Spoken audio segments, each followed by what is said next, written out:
Studios Productions.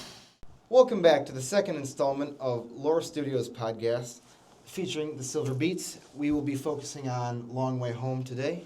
Our second album. album. Yeah, we're excited to get into it today. Before we get into it, make sure, as always, you check out our record store, Elastic Stage. Go ahead and check out our YouTube channel and all of our social medias, as we'll be giving you live updates there. We're going to take it over to Ryan for our questions. First one is, what is the original idea that started this album? Well, I think it's kind of obvious, but, I mean, really, it's kind of straightforward. We saw what we were able to do with the first album. Yeah. We got the first album done. We saw what we could do. We knew we wanted to make it better, which it was significantly better than the first album. Recording process was easier. Songwriting was easier. Overall, we knew what we were doing for the most part. Again, BandLab, of course, had more updates, so things were a little bit easier there. I mean, the idea was just to keep pushing forward with our career.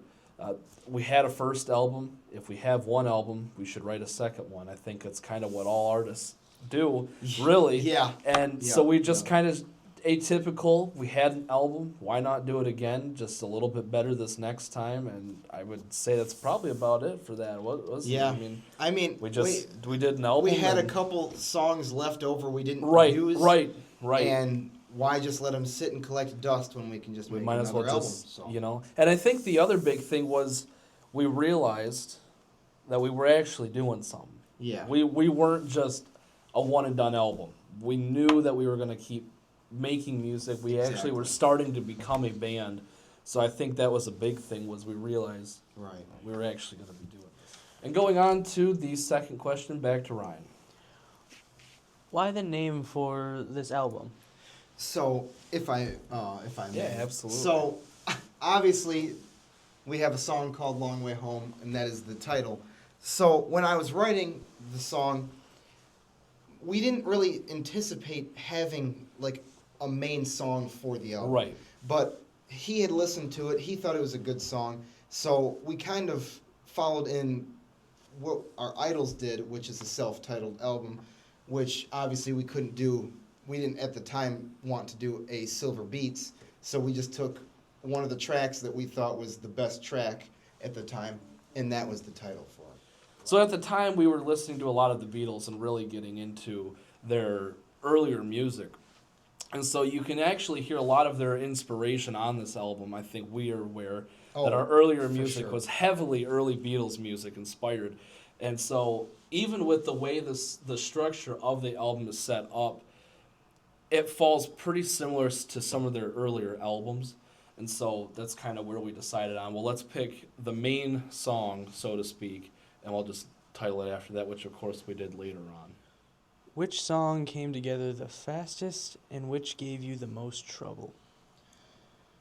So, honestly, I would say that How's Life was one of the quicker songs. Right. I mean, I'm pretty sure just a guitar, bass, and vocals. Right. Which, obviously, if you looked on the first episode, we were going in depth on how we had recorded at the time for the first album. Right. Now, the second album, we tried to develop more actual instruments on each track, but How's Life is one of the few that followed the original recording style. So I'd say that one probably was the easiest to record.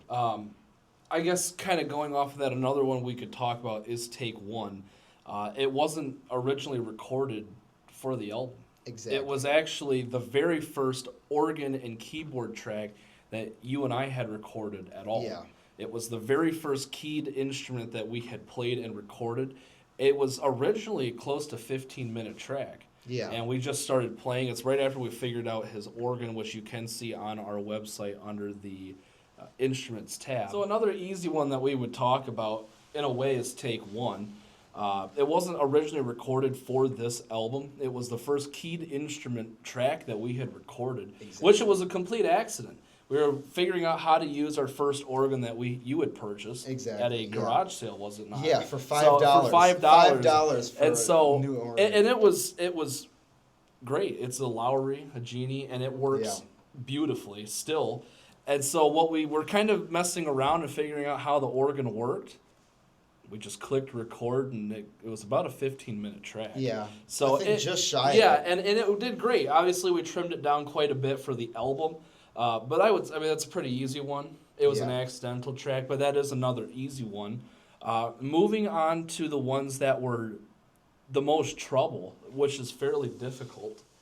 Well, I know Long Way Home wasn't difficult to record, but it was kind of a hard concept because we had to take Long Way Home and play off of it, but not directly rewrite it. Exactly. I remember that for when I had wrote Long Way Home, we didn't anticipate doing a reprise. Right. So it was kind of more of a spur of the moment thing where we just thought, hey, why don't we just throw a reprise and that'll be our 12th song. Right. So it was pretty tough in the studio to actually write it because you have to write, similar lyrics, similar style, but it can't be the same or else then you're just writing the song again. Right. So, yeah, I'd say that one probably was a tougher song of the 12. I would say it's probably the only one that really gave us a lot of trouble. Yeah. Because that's another big thing is this album went a lot smoother than the first one. Again, like we had mentioned earlier, we had already pioneered our stepping stones. We just had to follow the path again. Yeah. So I think it was very easy to just, put it in a template almost, Right. So we're going to go on now to the next songwriting topic. Back to Ryan. What song on the album changed the most from the demo to the final product? Turn Back the Clock, right? Yeah, I was just thinking about that. In the original, which actually we did release the original for that for early sessions, but the original had a lot of whistling, and it wasn't as many vocals. Whereas the finished product, there was no whistling, I don't think at all. No. So that one changed dramatically. Right. In fact, if you want to pull it up and we can just compare the two, we're going to come over here to the album version of Turn Back the Clock. Obviously, the guitar part with the organ coming in here. Obviously, very rudimentary ways that we recorded back then. I mean, for this, for instance, I'm pretty sure we did the drums and the piano on one, and then we threw the bass on after. And what's kind of interesting is this really does show how different our, not just recording process has changed, but overall how we have changed as a group and as musicians. Exactly. Going into this, the only music experience we had was middle school band. We were just going into high school when we really started writing music, so we can't even consider the high school experience. And that is only basic level band, trumpet and trombone. Exactly. So there's no lyric. We didn't have any true experience on guitar, drums, outside of piano. Bands, right? Yeah, we had nothing. Right. So this really does show.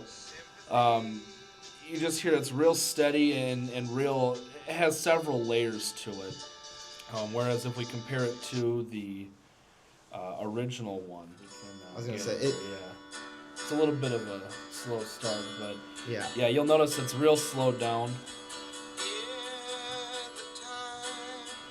Obviously, demos, it's just the guitar and singing, but I mean, straight off the bat, it's got a different feel to it. Right. It's very, Feels like a it's much completely slower. different song. Right. A little calmer, a little lighter. It just doesn't have as many layers. I don't even think we anticipated having a drum track in the beginning.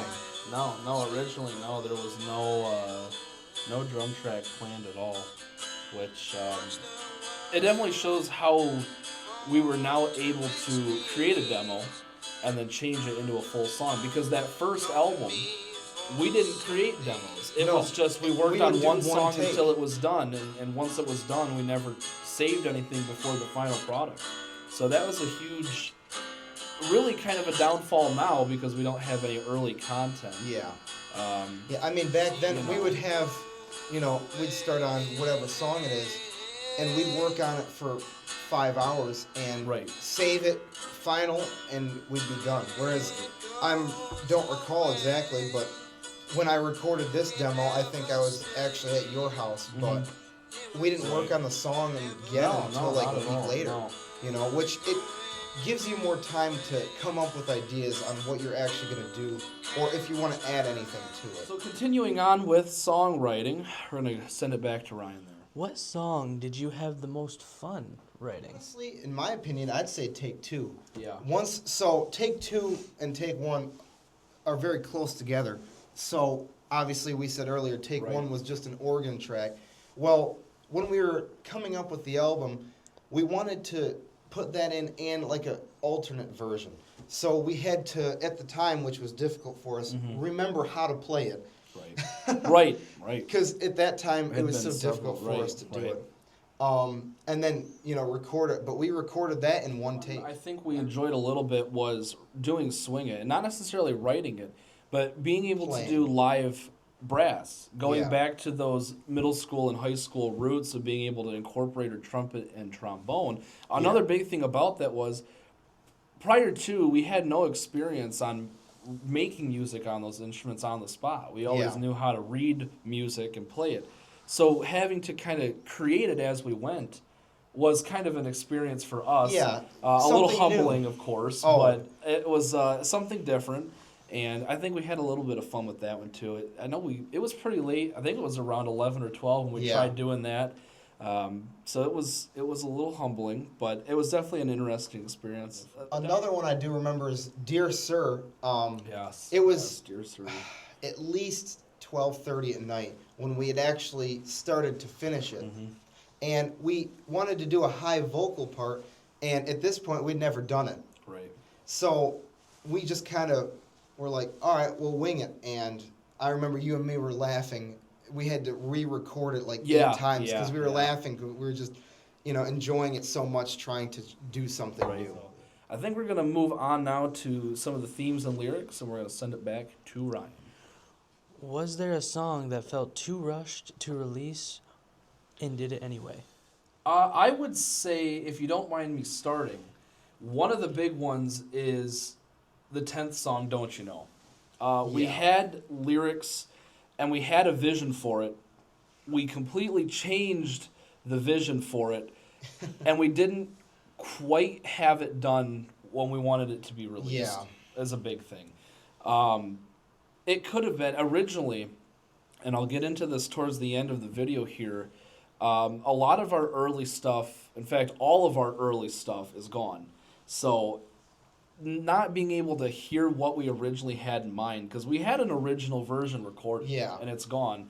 So, I definitely think we wanted more time to be able to work on that. Was one of the last ones we really worked on before we hit the reprise. Exactly. And that was another, we had an idea, very John Lennon post-Beatle era, and we had an idea. We couldn't quite get it to work, so we went back to the vision board, and unfortunately we just didn't have quite enough time to get down what we Right. were wanting for Yeah. that. I think we're going to keep on going with what Ryan has next. How do these songs rank among the album's discography? Honestly, in my opinion, Long Way Home is the top song. Number one, yeah. It's number one, I know that we also discussed Dear Sir a little bit and Turn Back the Clock. Yeah. Those are some of my favorite songs off the album. Absolutely. I'd say those were ranked, honestly, some of the higher Yeah. songs out of the album. And Right. unfortunately, some of them didn't perform as well as they could have, but in my opinion, those are the Yeah, I best agree. musically songs. Right, So. I think we're on the same page with that one. When we kind of group our music, we think of the first 3 albums as our early music era, and then we kind of have the middle ground, and then we have our current music right now. I think the second album out of those first 3 albums are still up there as number Yeah. one for us. I agree. Speaking yeah. for, I think I can speak for both of us. Out of the first 3 early albums, number 2 is our favorite. Oh, for sure. Overall, For it's sure. still one of the best ones. So I'd have to say overall, it ranks pretty high. It has a special place for us, but I think it always ranks Yeah. pretty high up there for it. Did this album lead to any new advancements for future projects? I know we keep saying it, but again, Long Way Home, Yeah. it set a standard for what we could do. When the first album, we didn't really have many things that we could actually do, we didn't have any way to get multiple recordings. Headphones were all we had, and they didn't work well. So the second album, it really helped to show what could happen. You know, instead of just this is all you can do. You know, it really expanded what our territory could be musically. But another big thing is there is a jump, a whole year between album 1 and album 2. Obviously, this one releasing in 2022 of October. Exactly. It's a big jump. It's a whole year.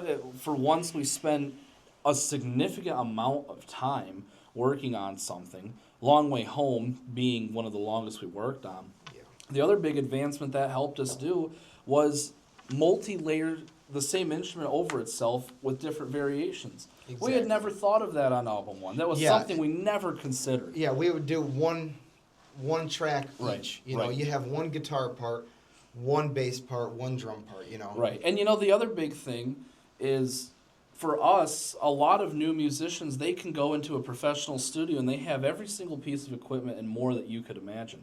We don't. We were making our way up. So the second album, we really knew we were going to keep going with music. We continued to get more equipment, better equipment. Now we've got some of the best equipment on the market, and we're thankful for that. But looking back, it's very humbling. basic. It's very humbling and basic knowing where we came from and what we started with. We hardly had a microphone. In fact, these first 2 albums, we didn't use an external microphone other than the early phone. Only, you know? yeah, we would use It was phones. completely different. Now we have microphones and whatnot. We use all these different gizmos to record everything. But back then we had nothing. You know, going from middle school right into high school to doing these albums, it was Exactly. hard. It was hard. So I think as an artist, this one really kind of showed what our new standard was for the next couple of albums. Exactly. Now, whether we followed that or not, we'll Well, get to we'll that get in the into next that. couple episodes. Definitely the next 2 are going to be some interesting ones, so make sure you come back for those. Exactly. So I think we're going to wrap up some final thoughts here with Ryan giving us the last question there. So, how did you feel after making this one? I think we felt great. Oh yeah, I mean, We coming felt off wonderful. of the Yeah, absolutely decent did. success that we had on the first album, I mean, Mm-hmm. you and me still didn't really have expectations at the Right. point of what are we going to do and, you know, how good is it going Mm-hmm. to do. But still, I mean, after we finished it, you know, I enjoyed making Right. it. I know I can Right. speak for both of us. Right. We enjoyed oh, making it. absolutely. Yeah, it was a Um, wonderful album. It was, you know, a great feeling getting ready to release it and having it done, you know, a little bit Right. before the release date. Right. And I think really, we felt great because we had no deadline. These first few albums, we weren't posting our music publicly other than on BandLab, which we no longer, Exactly. I mean, it's publicly available. Yeah. Our main streaming source, of course, is YouTube. But this was the last one that we had recorded before we had started posting publicly. So another big thing was we weren't really concerned about the public perception on it. Yeah. And we still really aren't. But this one, we really had a lot of freedom and ability to Yeah. do whatever, however Yeah, long we we wanted could do to whatever we stuff. wanted. You know, there was no choice. You know, no problems of Right. oh, is it gonna perform well? You know, and I still that's not our main goal. But you know, Right. we're not gonna release like looking back, take 1 and take 2. You know, they're Way too 8-minute tracks. Way you know? too long. It's way too long of a track. But we just wanted to do it because we liked it. You know. Right. Whereas if we had released it now, you know, like I said before, on the new record that we actually, a physical copy, it's like 3 minutes, if that, you know, because that's an appropriate time to where, you know, you have to think of the audience's standpoint Right. when you're releasing things for an audience, you know. Absolutely. But yeah, I mean, I think even still, we feel great about this album. It's still a great Yeah. album. And yeah, I think we're going to go on to our next question here for some of our final thoughts and going back to Ryan. Finally, are there any interesting quirks that can be found in the album? Similar to album 1, still didn't have the denoise feature until that third album. So, I mean, Yeah. there's a lot There's of so issues. many things that, Yeah. you know, you can, A lot of background noise, metal Exactly. clanking in some of the songs. That was from our older music stands that we used to use. I mean, there's just things. We didn't use wireless headphones. So the corded headphones, you can hear the cord clanking against the music stand sometimes. I mean, just Exactly. little things like that. There's so not, many little interesting. not detrimental to Right. the listening, but you know, it's just, oh, hey, did I hear something Yeah. in the middle of the track? And You it's know? probably there. Yeah. That's if you ever catch yourself going, was there metal? It's probably there. Just assume it's probably there. Yeah, in the beginning, you know, because again, like he said before, we weren't making it for an audience. Right. So we didn't care about those small Exactly. It was abnormalities. nothing that we really you know, cared for, whenever you know? we hear them, we just laugh a little bit. Oh, I remember clinking that. Right. Oh, I missed the phone a little bit, you know. Right. And, you know, back then it was different, Right. you know.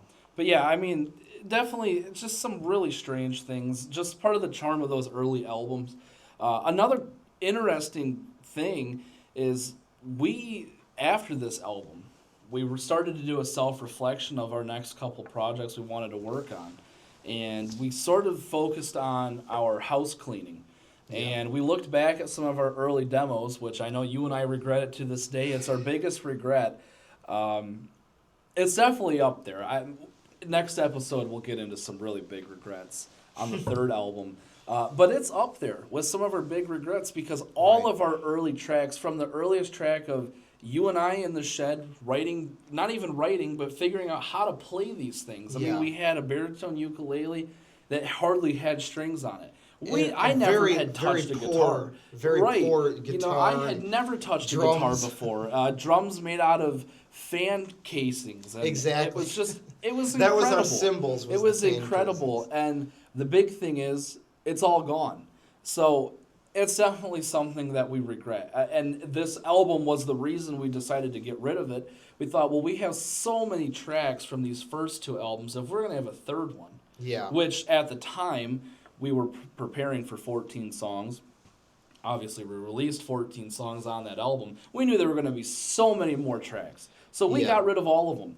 And still, like I said, today, that's our biggest regret. Oh, there's yeah, so for sure. many. There's I mean, from so between many 2016 and 22. That's a lot there of was time. so many small little demos, and you know, we just cleared everything out, and which we don't do now. Huge, and that and that's the other big thing is there were, because we weren't writing music really until 21 when that first album was made public. And so all of our music before then, if we had ideas, was saved there. We didn't write it down. We didn't know how to write what we played on instruments down. So it was all saved there. Exactly. That archive is completely gone. It's permanently lost. I know we've tried finding it several times under old accounts. It's gone. We've tried. I know we'd love to be able to get it back, but it's all completely gone. But yeah, that's definitely probably the biggest, for sure, interesting quirk about this album. But overall, I mean, final thoughts here. Album 2, definitely one of our favorites, if not our favorite from those first 3 early years. Oh, for sure. You know, if you get a chance, if you're ever interested, go back and listen through and look for some of the things we talked about today, those quirks, those weird noises, some of the early writing, and compare it to some of our newest stuff, like the 6th and 7th album. I mean, it's just, there's a huge difference. Yeah. And like I said, just take what we said today and apply it. And everything, you know. Right, yeah. It is just a huge difference between today and then. I'd like to think, though, that even despite the fact that these earlier recordings are, you know, so basic, that there's a little, like, magic to them, you know.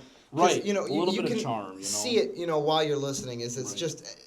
It's so basic, you know, and you can tell we were just doing it to have fun. Whereas now we're doing it more professional. You know, everything's clean and cut. Back here, you know, things are a little bit more raw, unfiltered, original. You know, there's not a lot of abnormalities nowadays. Right. So yeah, like we said, if you ever get a chance, go ahead and check out our YouTube channel. Go ahead and check out album 2 if you want to purchase it still. That's still in our link as well. And go ahead and listen to what we talked about, because like I said, there are plenty of things to listen to. So go ahead and take what you learned here and go ahead and give it a listen. And I think we're going to close this out here for the end of this video. Thanks for tuning in to the latest episode of the Laur Studios podcast with the Silver Beats. Be sure to tune in to the next episode when we'll be focusing on the third album. Absolutely. A lot of interesting stuff, so make sure you check in. Good night, folks.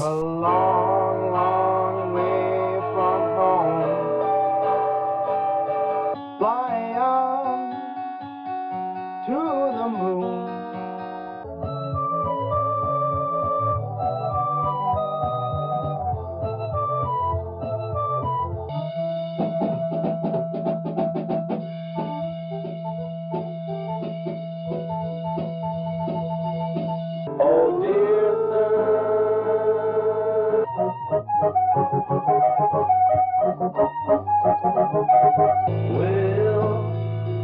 don't you know?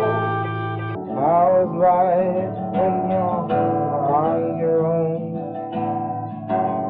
A long way home, a short way home,